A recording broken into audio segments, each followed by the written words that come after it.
여기에서는 왕손을 자기 자신의 법신처, 자기 자신의 본래 면모, 자기의 징여자리, 그렇게 보면 돼. 세상 사람들은 왕손을 객관적인 차원에서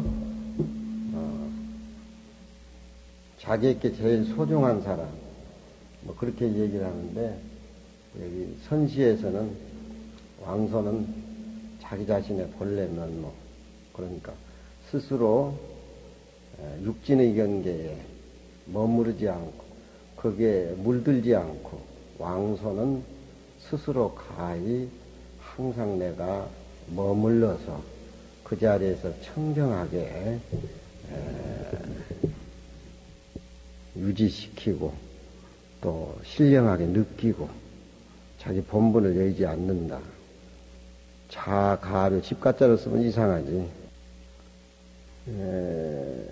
며칠 전에는 송리산에 가서 하룻밤 잤는데, 거기 이제 금오 스님이, 11의 날 금오 스님 기제사가 있어가지고, 그 송리산에서 자는 송리산 달은 토암산 달보다 더 높고, 또 토암산은 좀 부드럽고 섬세한 편인데, 또 송리산은 돌도 많고 좀 억세고, 하룻밤 놓지 않은데 너무 맑아가지고 송리산 달이 아주 토암산 달하고 아주 좀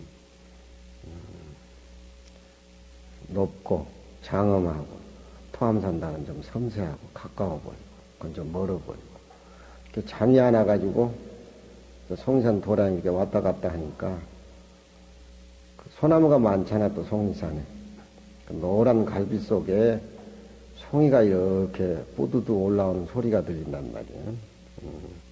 그리고 주위에 잡목들이 많고 그래서 밤 떨어지는 소리. 세상 사람들은 자연 속에 이렇게 들어가 같이 배회를 하면서도 그런 소리를 못 듣지만, 송이 올라오는, 깔비 속에 송이 올라오면 말없이 그 들리는 그런 소리나, 저녁에 또 밤 툴툴 떨어지는 그런 소리, 느끼는 사람 몫이지. 다른 사람들은 뭐 그런 걸 느끼는지 아는지 모르지만, 또 가을이 너무 맑다 보니까 우리 불국사에는 아침에 떠오르는 일출하고 저녁에 해지는 그런 그 저녁 노을이 천군데 백군데 이렇게 내려앉을 적에 그 모습이 너무 한 모습이고, 땅거미가 찾아드는 그런 모습을 보면은 일제 삼라만상 모습이 진여의 채로 돌아가는 그런 것들. 또 며칠 전에는 달에 지낸다고 추석 전에 청암사를 가는데, 저 88 고속도로 가니까 억새들이 너무 많이 피어가지고 그 가을바람이 이렇게 흐느는 것 보니까 반주 없는 첼로, 무반주 첼로, 그런 묵직한 그런 느낌이 온단 말이에요. 또 며칠 전에는 송리산 가다 동학사 들어갔는데, 그 산 중에 또 얼음이 많이 나더라고. 얼음 잡숴봤어요? 얼음. 명진장 얼음 먹어봤어? 얼음 멀어 달에 그러잖아. 한 30개 우리 주지가 사가지고 내가 20개 먹고 자기가 10개 먹었는데 얼마나 맛있고 시원하고 달던지. 그리고 아침에 또 대변을 보니까 너무 시원해.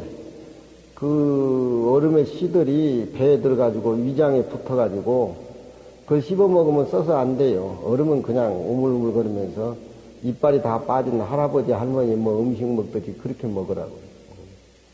이 벽에 붙어가지고 좋지 못한 걸 다 끌고 지가 나와버렸더라고. 좋지 못한 대중이 우리 이 속에는 또 얼마나 많이 살아. 험악한 걸 많이 먹어가지고 그걸 다 끌고 나와가지고 너무너무 시원하더라고. 나만 혼자 즐기는 것 같아서 다시 얼음도 토해내가지고 우리는 부암도 대중들에게 고향 올립니다. 예.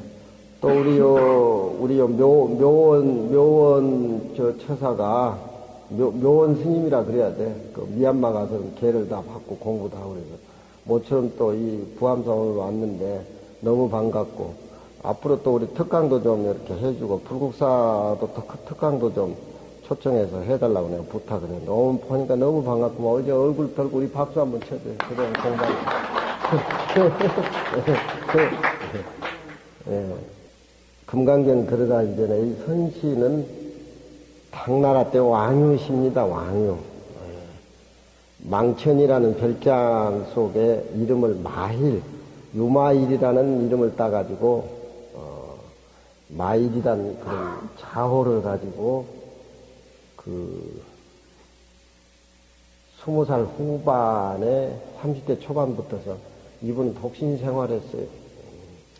대비 조일사를 타사해가지고 선이나 견에 달통한 분인데, 또 육조 스님의 피문을 왕이라는 사람이 지었습니다. 당시에서 200이 투보 왕유 세 사람을 치는데, 200이 씨는 자유분방하고, 또 이제 투보의 씨는 국가를 생각하고 민중을 생각하다 보니까 그런 대표적인 시였던 침울한 그런 맛이 있는데, 이 왕유씨를 보면은 불교 선에 가까운 그런 어떤 선의 직관, 자연을 사고를 통해서 우회로 이렇게 보는 것이 아니라 자연의 모습을 자기 모습과 자기 마음의 모습과 똑같이 보는 직관적인 선적으로 이렇게 시를 읊는 것이 아마 대표적인 건데, 그래도 뭐 200이 두보만큼 못하고 세 번째 간다 하지만 그 200이 두보만큼 못하다는 것인데 왕유에게는 뭐 불명예스러운 것은 아니겠죠. 어쨌든지 그 불교를 통해서 짓는 시들이 다 맛있고서 이 초가을에 우리가 초가을에 송이산도 한번 가보고, 정보산 있는 현정사도 한번 가보고, 토암산도 가보고, 지리산도 가보고, 88 고속도로 타면서 내가 얘기하는 억새도 보고, 이상의 삼라만상의 모습이 나와 더불어 별개가 아니라는 것을 깨달았을 적에 그런 억새라든가 소나무라든가 달이라든가 노을이라든가 그런 것이 법계 살림살이 쪽에서 나와 절대평등한 한 모습이니까 그걸 우리가 일깨워야 돼, 깨달아야 돼. 공산 신우후에 천지 말래 추라. 공산 텅 빈 산 새로 비가 내린 뒤에, 산이 텅 비었다라고 하면은 모두 오고 가는 거래가 끊어졌다는 소리고, 오고 가는 거래가 끊어졌다고 해서 자기 마음속에 어떤 육군 육진의 경계에 아주 쇠락해서 탈락해가지고 자유스럽다는 소리니까, 선에서는 저걸 자기 마음의 자리에 이렇게 가져와가지고 가을산 빈산에 새로운 가을비가 내린 뒤에 천지 말래 추라. 천지는 하늘 모습이겠죠. 말래라고 하는 것은 늦을만자니까 저건 저녁 노을을 얘기하는 겁니다. 추라고 하는 것은 가을이니까 가을 날씨가 낙조에, 저녁 낙조에 물들어 있는 하늘의 모습이다. 해가 질 무렵에 낙조라고 하는 것은 그냥 밝게 황금처럼 불이 타지요. 석굴암 같은 데도 그렇고, 큰절, 불국사 같은 데도 그렇고.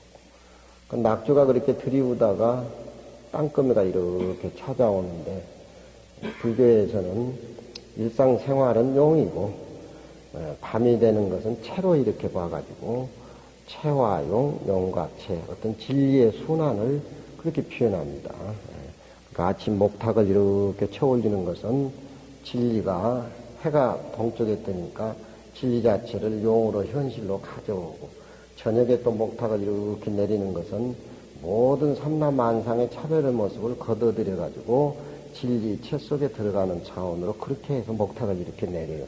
절에 목탁 치고 목탁 내리고 불공하고 하는 것들이 다 그런 것들이, 특히 불국사 대홍전에 보면은 잉어를 이렇게 모양을 해가지고 이렇게 풍경감이 이렇게 많이 달아놨는데, 잉어는 장차 용문을 거치면 용이 된다고 그래가지고 잉어 자체를 용으로 보고 용 자체를 잉어로 보고, 깨닫지 못한 중생의 모습을 부처님으로 모습으로 보고, 연꽃은 또 필적에 꽃하고 열매하고 같이 일시에 이루어지는 것들이기 때문에 화엄의 법계에서는 그런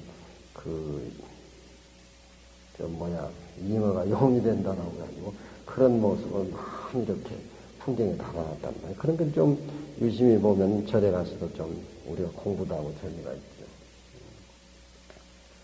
빈산 신호의 천기 말레추라. 명월은 송관조하고 밝은 달은 소나무 사이에 비치고 맑은 샘물은 돌 위를 흘러 지나간다.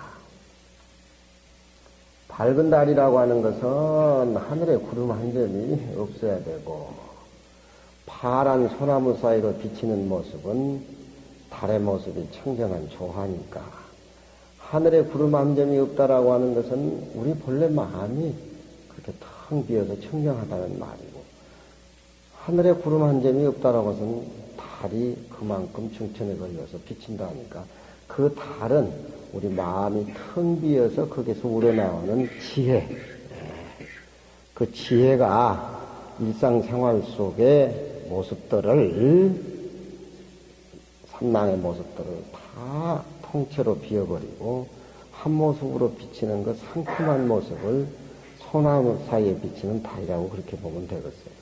참선을 하고 공부를 하면서 저런 자연의 소리를 직관을 통해서 우회로 질러가지 않고 자기 불성으로 이렇게 체화형으로 보는 저 선시가 재미가 있습니다. 청천은 석상유라.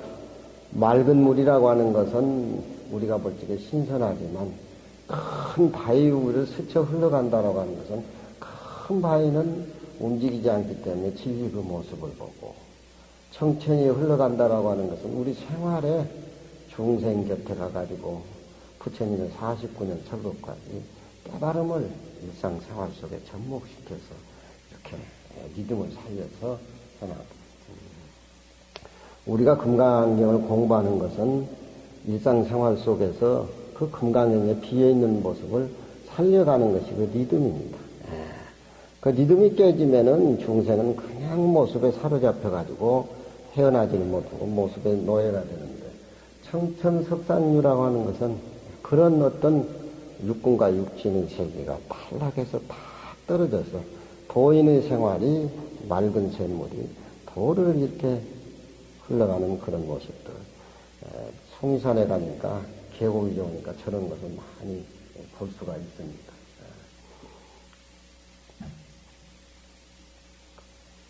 주컨의 기완여요 연동하어주라.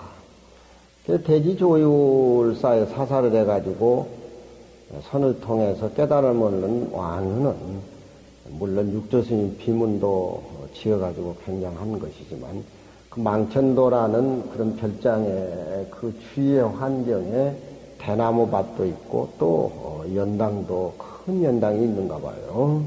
그러니까 자기가 앉아서 자복에 앉아서 느끼는 일어난 그런 주위의 모습들을 저렇게 우회를 통하지 않고 선의 직관으로 저렇게 표현하고 있습니다.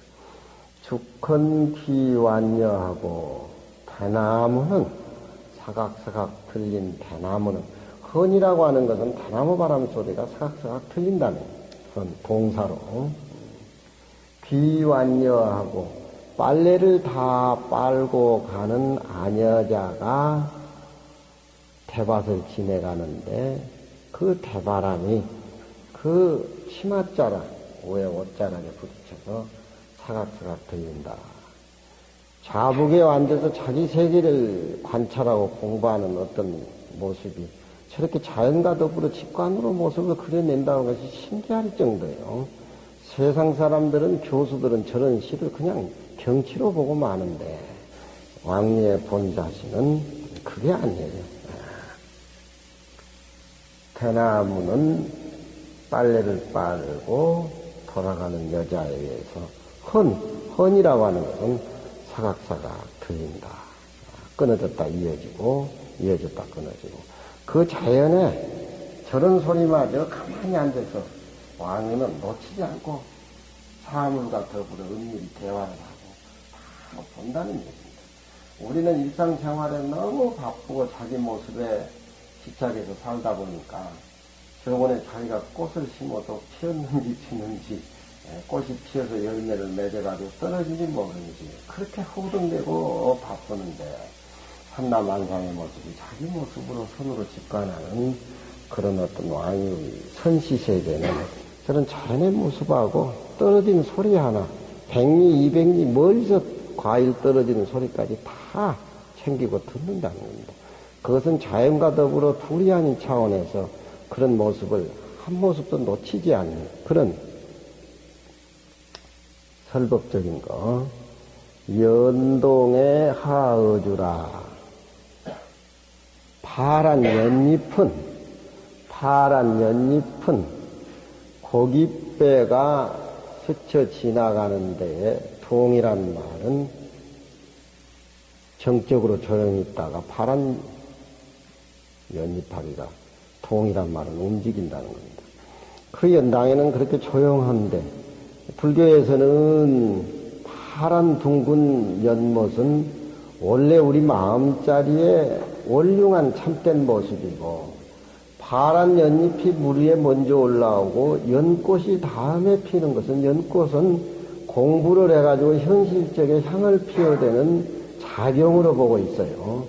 세상 사람들은 연꽃만 소중하게 여기지 연잎은 연꽃보다도 그렇게 소중하게 여기지를 않는데 파란 연잎파리는 육가굴에서 아주 둥근 모습으로 물 위에 먼저 올라오고 그래서 선사들은 연잎을 본래 우리 법신자리로 보고 공부를 해서 현실의 깨달음을 가지고 중생 곁에 가서 부처님까지 설법하는 것을 연꽃 향기로 작용으로 본단 말이에요.